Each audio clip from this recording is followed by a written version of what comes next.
Hello everyone, my name is Gottsche and the part of my presentation today is on the implementation of resource efficiency strategies on the human biology building. So what is resource efficiency? Well, resource efficiency in its most basic form means doing more with less, and it covers the areas of energy reduction, waste management, water usage reduction, and as a result of that it also reduces your carbon emissions. So why do we want to improve resource efficiency? Well, the EU states that it can increase economic opportunities, lower costs for the building contractor, improve productivity on site, boost the contractor's competitiveness, and then support a low carbon economy. So my current study, it's a PhD study, and I'm working with two building contractors. So BAM Ireland is one, and the other one is Kerry Building Contractors. They're a small SME contractor based here in Galway. And my project is funded by the EPA through the Cleaner Greener Production Programme. So to date, I've been on 11 case study sites between the two contractors. The first case study was with BAM. It was the construction of a primary and a secondary school in Gottsche here in Galway. Phase 2 of those, that works, entailed the construction of 2 special needs units on the same site.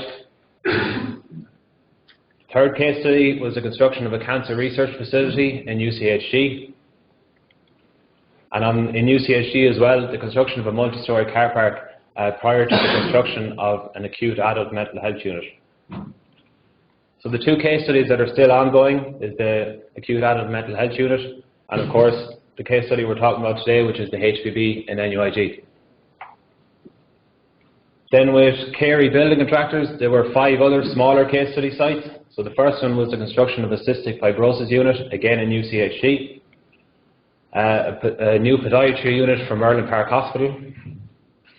And then there were 3 very small case study sites. On the left there, that was a high dependency unit in Bon Secours Hospital. In the middle, a switch room on the grounds of UCHG. And on the right, the demolition of Block M in NUIG. So the reason I'm showing you all those case studies are what I base the KPIs or the key performance indicators on for the human biology building. So the case studies have ranged from 150,000 to just over 23 million, have ranged in size from just 66 metres squared all the way up to 8,300 metres squared. I've carried out 474 site visits, and each site visit entails a resource efficiency audit. As I said, 11 sites, and the current study has been going on for the last 2.5 years. So why do we want to improve resource efficiency on the HPB site? Well, the 2 main things for the building contractor is there's going to be reduced costs, and there's also going to be improved environmental performance. So the key performance indicators that I mentioned, so the potential cost for the human biology building for energy, so your electricity and diesel use on site, that could be in the region of 108,000 euros. Waste costs could be in the region of 87,000 euros. So the energy and waste cost for that site could potentially be 22% of the contractor's profit. So if you can start reducing those costs, that's money that's going straight into the contractor's profit. And environmental performance, so the potential CO2 emissions are 536.85 tonnes. So how are we improving resource efficiency on the HPB site? So previous projects we focused solely on the construction phase, but with the HPB we decided to take that one step back further, as Mark was talking about, and we've also introduced it into the tendering process. So targets and tendering. So the targets are waste not to exceed 50 metres cubed by volume per 100 metres squared, and that target is currently at just 0.66 metres cubed per 100 metres squared. We wanted to divert 75% of waste by weight from landfill, and that's currently at 96%.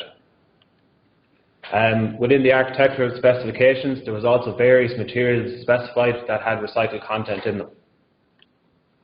Energy use not to exceed 100 kilowatt hours per metre squared, and we're currently at just 27.5 kilowatt hours per metre squared. And then water use not to exceed 0.2 metres cubed per metre squared, and we're currently at just 0.05 metres cubed per metre squared. So there's only 4 months of construction work left on site, and as you can see, we're well ahead of our targets. Then the tendering phase. So what we did was, we've got every subcontractor who tenders for work on site, they have to fill in what we call a resource efficiency plan. So it's basically just an expansion of a waste management plan. They have to outline how they're going to handle their waste on site, what skips they're going to use, how they're going to reduce their packaging, how they're going to manage their energy, and how they're going to manage their water use on site. So just run through a couple of practical examples of stuff that we've implemented over the last few months on site. So the first one was energy management in drying rooms. So on the left there you can see we installed a thermostat and also a door closer to obviously keep the heat within that building. So over the course of that project, that's going to save €418 and 1.9 tonnes of CO2. The lighting in the site accommodation as well. We've lots of port cabins on site, and the lights are often left on during the day and also at night. So it's another huge energy use for us. And by installing occupancy sensors in these rooms, those lights are automatically switched off when they're not in use. So that's going to save €6,459 and 29.4 tonnes of CO2. Office equipment is another huge energy user on site. So by setting the office equipment to sleep during the day when it's not in use and obviously switch it off at night time, so that's going to save just over €3,000 and 13.8 tonnes of CO2. Then nighttime energy use. On previous case studies, this was a huge issue, and we found that on one of the case study sites, 50% of our electricity usage was at night, even though no work was taking place on site at night. So on the left there, that's a situation that we're trying to avoid. All the lights left on at night, and on the right you can see a transformer box. So these transformer boxes, they still use 10% of their electrical output, even when they're just plugged in. So our solution in the middle there, wire in a temporary switch that switches off the site lighting at night, switches off all the electricity on site at night, and that's going to save €10,249 and 47 tonnes of CO2. So for an investment cost of just €200. Your security lighting in your site compounds and also on your cranes. So installing photo cells to ensure that that lighting is only in use during the hours of darkness. So that's going to save €2,268 and 10.3 tonnes of CO2. Moving on to waste then. So because we had such a confined site, we could only have 3 skips on site. So we picked timber, metal and a mixed waste skip. So timber is generally in the top 3 types of waste on site, and the metal will obviously generate revenue for the contractor as well. So by having the 3 skip policy, you'll reduce your waste management costs by 12%. So potentially for the HPB, that's going to be €10,430. Then skip void space. So this is something we're trying to avoid, incorrectly packed skips. So skip void space essentially means you're paying your waste management contractor to dispose of air. That's obviously something you don't want to do. So what we did on a previous case study, we took all of these materials out of that skip and we repacked the skip with the exact same materials and just eliminate the void space as much as possible. So by reducing void space on site, void space makes up 13.5% of your waste management costs. So for the HPB, if we can reduce our void space by 50%, we're going to save €5,867. Site hoarding, so that's generally only ever used for one project. It gets wet, it gets damaged, and it can't be reused. So what we did was we used a special board that came pre-treated to site, so hopefully that can be reused for more than one project. And on the right there you can see concrete Kelly blocks. So these Kelly blocks, they're the hoarding posts, and they can just be picked up at the end of the project, brought to the next site and reused over and over again. And just on that project, that's going to save €3,819 and 9.25 tonnes of CO2. Then Mark spoke briefly about take-back schemes. So 2 of the take-back schemes that we've implemented is for pallets and timber cable drums. So all of these get returned to the suppliers who deliver them to site. And that's going to save 4.8% on waste management costs. So potentially for the HPB, that's €4,172.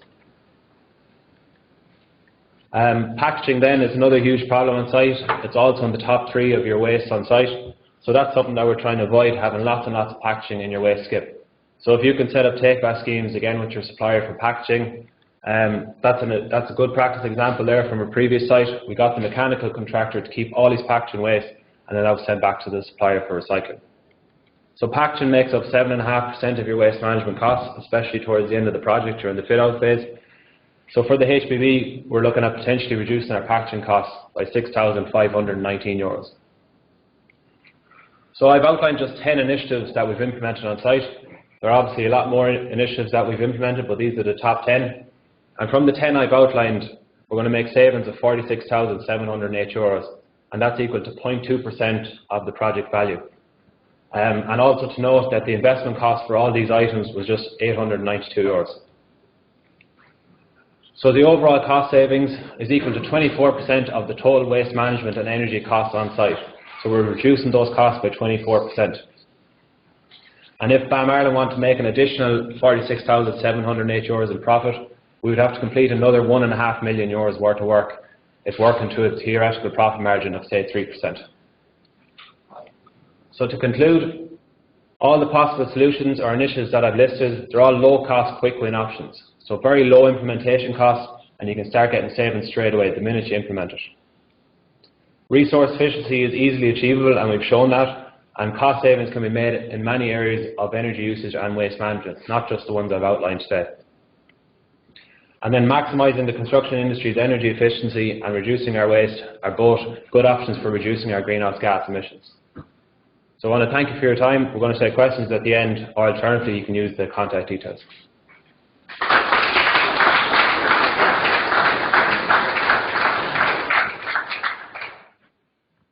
Okay, thanks, Ian. So I just want to summarise what we've been talking about over the last 5 minutes or whatever. Just to refer back to Ian's presentation, one of the reasons why we focused on the construction phase is there wasn't a lot of work done on that. So you might see a lot of work and studies done on low energy design. There isn't actually a lot of work done translating to the construction phase. And if you think of a construction phase, it's repeatable. Your site accommodation, welfare facilities and so on are going to be on every site. And a lot of the initiatives you see there actually would link to home energy behaviour, taking energy as an example. You know, looking at lighting, heating and so on. So it's quite easy to do. We're also very conscious when we're with the main contractors is they still have their cost, time, quality, health and safety. And there are their priorities, or their triangle of priorities. And resource efficiency can't really impact on those. So you're trying to, the one thing they all want is reduce costs. So if you can demonstrate by implementing initiatives that might reduce their environmental impact, which they're also very interested in, but if you can show them that they're reducing their costs, well, you're on to a winner straight away. So a lot of those benchmarks, as Jan said, have been developed over those number of case studies and extrapolated up. Just from our point of view, what we want to do is try to use a case study then to glue all of these things together. So when you're looking at industry best practice, and the key word there, I suppose, is reciprocal. You know, we're lucky enough that the main contractor or the design team, as Scott Walker, facilitates us and allows us into their industry and their site and so on. So we want to be able to give something back to them. So what we've found is the things that they've looked for are these KPIs, the key performance indicators for their reporting, educational initiatives and linking that to their on-site CPD and company CPD as well. Looking at trying to capture the lessons learned from one project and spreading that out throughout the organisation, which is a key thing. Also, it's nice to pick up a few awards as well from a company point of view, so helping them to enter into awards like that, so that's a good advantage. From our point of view then, where the great translation is back into the curriculum for us, so that we can give students the most up-to-date things that are happening on the site. We can use the case study for site visits, we can invite speakers in and so on. So, you know, it gives a sort of a real life to the curriculum rather than making up a project that may not exist. And we're trying to evolve it then a bit more. So, as we mentioned already, we've been working with Van Carey, SIST on the previous project. We're also Rattigans on the greenhouse or the Garda station. Purses are helping us out with some projects as well, and RPS looking at our BIM related projects. So it's very important for us to keep all of those links, you know, alive at all times, so that if any job can come up, that we can be involved in it. And what we're looking at now is to build on what Jan has been doing and to look at how can we introduce training interventions. So what we're doing at the moment is doing a survey of site personnel. So site management will all want to do it, but what we want to get at is people, site personnel, the people working, the subcontractors, all of those. What do they feel? What are their attitudes to resource efficiency, and how would that inform how you would develop a CPD over a project time frame? So they would have the advantage of being on site doing their work, but also getting their CPD elements and their points ticked off, so you wouldn't have to bring them over here, say, for example, for a day to do the CPD. So all of that is happening at the moment. We're also looking to extend it beyond the construction phase and look at the life cycle embodied energy analysis as well. And what we ultimately want, and we're trying to filter this back into, say, our own buildings and estates department here, is that the GMIT itself will be an exemplar client from a resource efficiency and also from a BIM point of view, and all the good practice, so that as a client you have the greatest influence. And so we're sort of doing it a bit retrospectively. We're learning a lot of valuable lessons from industry, and we're going to try and translate them into the client. I just want to take the opportunity to thank Paul and Brian especially for all their cooperation, and Paul Carey, who's outside there for Carey Developments.